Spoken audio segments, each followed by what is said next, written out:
De opleidingen tot beveiliger zijn populairder dan ooit. Maar dat betekent niet dat iedereen ineens de beveiliging in wil. Een voorstapje voor eigenlijk naar de politie toe te gaan en daar wil ik later eigenlijk naartoe. Omdat ik uiteindelijk of bij de handhaving of bij de politie terecht wil. En verder in het nieuws vandaag. Voedselbanken kampen met tegenvallende moestuinoogsten. En even geduld als je een buitenschilder nodig hebt.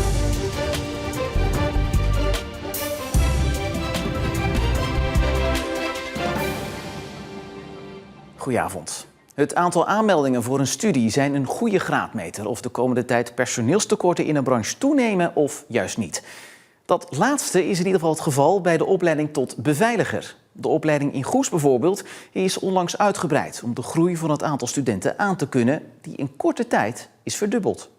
Voor de publieke veiligheid hadden we altijd al veel belangstelling. Alleen we hadden te maken met te weinig stageplaatsen. Dus hadden we numerus fixus. We konden er niet meer dan 18 in het eerste jaar opnemen. En nu hebben we heel veel geïnvesteerd in de relatie met de instellingen, waar de BOA's en de handhavers toezicht en veiligheid werkzaam zijn. En die samenwerking leidt ertoe dat er ook veel meer stageplaatsen beschikbaar komen. Dus nu hoeven we niet meer de lat te leggen op 18, maar kunnen we veel meer studenten toelaten. We hebben er pakweg 30 meer dan vorig jaar. Wilt u meewerken aan een visitatie? Ja, is dat echt nodig? Ja, helaas, anders kan ik u niet binnenlaten. Ja, nou, dat is goed dan. In de studio verslaggever Niels Schuurwers. Ja, een verdubbeling dus van het aantal aanmeldingen. Maar is er ook vraag naar deze studenten met werk? Zeker. In de sector is er sprake van vergrijzing, maar ook de naweeën van de coronacrisis zijn daar nog voelbaar. In die tijd zijn veel beveiligers hun baan kwijtgeraakt en overgestapt naar andere sectoren en niet teruggekomen. Dus de sector staat echt te springen om nieuwe medewerkers. Dus hun baangarantie is veiliggesteld, zullen we maar zeggen. Ja, nu is de capaciteit dus verdubbeld. Is daarmee ook weer een nieuw maximum bereikt? Dat is wel het maximum wat de school aan kan.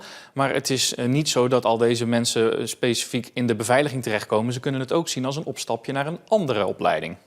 Ik zou het liefst richting de politie gaan, dus dat ik na deze opleiding start bij de politieacademie. Ik wil graag naar de Koninklijke Marechaussee. Dat is een voorstapje voor eigenlijk naar de politie toe te gaan en daar wil ik later eigenlijk naartoe. Omdat ik uiteindelijk of bij de handhaving of bij de politie terecht wil. Omdat het heel leuk werk en mooi werk lijkt om te doen. Welke eigenschap moet je hebben om zo'n opleiding als dit te doen? Ja, je moet sowieso sterk in je schoenen kunnen staan. Je moet tegen een stootje kunnen en je moet zelfverzekerd zijn. Ja. Je moet goed overweg kunnen gaan met andere mensen, makkelijk een gesprek kunnen starten.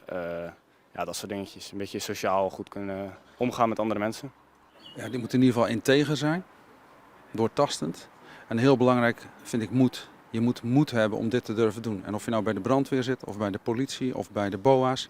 Je moet over moed beschikken. Moed om in te grijpen, moed om iets te ondernemen. Moed om actiegericht te zijn. En niet om met je telefoontje te gaan staan filmen als er wat gebeurt. Nee, je moet wat doen. En die moed die is heel erg belangrijk. Naast de integriteit en de doortastendheid. Ja, Niels, opvallend wel dat zoveel mensen deze opleiding zien als opstapje naar de politieacademie.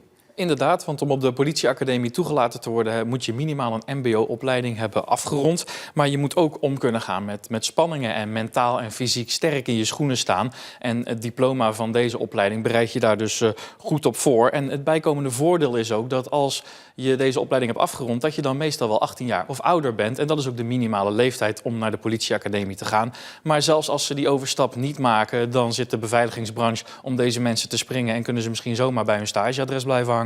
Ja, de opties zijn dus talrijk. Niels, dankjewel. Meerdere Zeeuwse voedselbanken hebben last van het natte weer en de daardoor slechte oogsten. Normaal gesproken profiteren de voedselbanken mee van de oogst van moestuinen en boeren. Maar dat is dit jaar anders. Dit jaar, dat klopt niet lekker. Ik weet niet hoe ik dat zeggen moet, maar het loopt gewoon niet lekker. Ik ben gewoon chagrijnig, want ik bedoel, maar het moet opkomen en dat doet het niet. Deze moestuin in Overzande doneert al 12 jaar het grootste deel van de opbrengst aan de voedselbank in Goes. Maar dit jaar lijkt alles te mislukken. Wortels, uien, frambozen, ze zijn slachtoffer van het natte weer en slakken. Bonen ook niet mooi verdomme, die 2 keer zo. Hè. En als geluk dan doen ze het. En geluk dan zetten de vogels er nog helemaal maar hier ontiegelijk veel duiven ook. En we moeten alles moeten we beschermen, want ze trekken gewoon de bonen, als ze boven komen, trekken ze gewoon eruit. En de mislukte oogst betekent iedere week minder verse groenten voor de voedselbank. Ik bedoel, maar normaal lever je 10, 15 kratten en nu 4, 5. En ja, dat is, voor een goes is dat ook niet leuk. En dezelfde problemen spelen ook op Walcheren. Die voedselbank is nu begonnen met het inkopen van groenten die ze normaal gratis krijgen. En op Schouwen-Duiveland speelt dit probleem niet, omdat die hun groenten krijgen van een groothandel. Op Tolen speelt het probleem voorlopig niet, maar ze verwachten er wel mee te maken te krijgen en bereiden zich dan ook voor op een plan B. De voedselbank in Zeeuws-Vlaanderen was vooralsnog niet bereikbaar voor commentaar. De handbalsport dreigt te verdwijnen uit Zeeland. Als er niet snel nieuwe leden bijkomen, dreigen verenigingen kopje onder te gaan. Vooral op Walcheren zijn de problemen groot. Om het tijd te keren hoopt de Handbalbond met bekende handbalinternationals de jeugd te overtuigen om voor deze sport te kiezen. Handbalvereniging EOC en het Nederlands Handbalverbond geven 166 clinics op 17 basisscholen op Walcheren. Om kinderen kennis te laten maken met de sport. Want dat is hard nodig. Het gaat in het algemene zin wat minder goed met zaalsporten en teamsporten. Dus daar hebben wij ook last van. En op Walcheren is het echt, het is slecht. We krijgen bijna geen aanwas. Dus dan word je allemaal ouder. En de ouderen gaan weg. En dan word je steeds kleiner. Maar er gaan ook vrijwilligers weg. Dus dan kom je in een visuele cirkel naar beneden. De organisatie neemt de lessen serieus en daarom is een heus oranje international bij de clinic aanwezig. Niemand minder dan Thomas Houtenpen uit Middelburg geeft een dag les. Ja, allereerst vind ik het hartstikke leuk om te doen. Maar daarnaast denk ik dat het super belangrijk is voor het handbal in Nederland. Handbal is toch niet de grootste sport in Nederland en al helemaal niet in Zeeland. Je ziet dat de provincie Zeeland eigenlijk het minste aantal leden heeft in Nederland. En daar gaan we wat aan doen. We hopen op 2 jeugdteams. En we hebben leuke meiden die al aangegeven hebben, wij willen best een jeugdteamtje trainen. Daar helpen we uiteraard bij. En dan op die manier weer rustig gaan opbouwen vanuit de jeugd naar boven. En kijken of we het handbal op Walcheren kunnen houden. Maar daar gaat het om. De clinics op de scholen moeten daarbij helpen. En daar probeert ook Houtenpen alles aan te doen. Nou, ik denk dat het vooral belangrijk is om met veel plezier de clinic te geven. En echt de uitstraling van het handbal te geven. En het is belangrijk dat wij dat goed overbrengen op de kinderen. En wat leer je ze? Ja, vooral echt de basis. Dus het gooien, het mikken, het vangen. Vandaag gaan we ook al wat schieten. En dan gaan wij in het goal, dus dat vinden de kinderen hartstikke leuk. Maar voor de rest vandaag echt de basis. En uiteindelijk willen we dat natuurlijk wel gaan uitbreiden. Soms is het wel moeilijk, maar het was wel leuk. En wat vond je moeilijk? Die sprongen en die stappen. Ik heb geleerd, want ik wist nog niet dat je 3 stappen mocht doen. Dus dat is wel nieuw voor mij. En lukte dat of was het moeilijk? Het was wel moeilijk, maar op een gegeven moment leerde ik het wel. Ik vond het wel leuk en ik heb er wel iets van geleerd. De scholieren kunnen zich na de gymles ook inschrijven voor een training bij de handbalvereniging en vrijblijvend meedoen de komende tijd. En wat hoopt u aan het einde van de maand bereikt te hebben? Ik hoop volgend seizoen een team erbij te hebben. Dat hoop ik echt. Na de zomer wil het Nederlands Handbalverbond de clinics uitbreiden en ook bij Delta Sport in Zierikzee aan de slag gaan. Nu de zon volop schijnt is het makkelijk om te vergeten. Maar vorige week regende het nog pijpenstelen. En niet alleen vorige week, het afgelopen halve jaar was het natter dan nat. En dat heeft gevolgen voor onder meer de buitenschilders. Door het slechte weer is de wachttijd daar enorm opgelopen.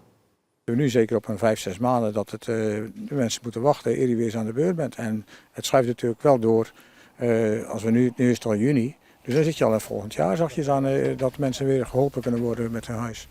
Want niet alleen de afgelopen weken zorgde voor uitstel van het schilderwerk. Sinds oktober is het niet 1 keer een hele week droog geweest in Zeeland. En dat zorgt ervoor dat deze schilders zo'n 17% van hun werk moesten afzeggen. Terwijl het andere jaren zo rond de 3% lag. Ja, dat is natuurlijk niet leuk voor degene. En zelf is het ook niet leuk dat je niet iemand kan helpen. Goed, de mensen willen natuurlijk hun huis mooi hebben en onderhouden hebben. En dan, dat moet niet te lang duren, want dan krijg je problemen met houtrot en dergelijke. Dus dat moet zo snel mogelijk gebeuren. Met het zomerweer van nu kunnen ze de wachtlijst een beetje wegwerken. Maar te warm weer is ook weer niet goed. Dan kan je blaasjes krijgen. Je kan te snel drogen. Hè, dat kan ook allemaal. Dus je moet goed bezig zijn met je vak, wat je allemaal doet. Dus als je binnenkort zelf de verfspullen uit de schuur haalt, check dan wel even wat het weer gaat doen. Vandaag was in ieder geval een mooie dag om even lekker buiten te schilderen op deze zonnige en zomerse dag. Met landinwaarts wel een paar stapelwolken, maar dat mocht eigenlijk geen naam hebben. Met maximaal 22 tot 26 graden. Morgen dan doet het weer er een schepje bovenop met maximaal 27 graden. Later op de dag wel een verkoelend zeewindje, waardoor het aan de kust weer een paar graden koeler wordt. In het mooie zomerse weer blijft tot zeker eind van de week. Ja, nu afwachten totdat de eerste mensen zich melden dat ze het te warm vinden. We blijven tenslotte wel Nederlanders. Tot zover voor vandaag. Geniet van de avond en graag tot morgen.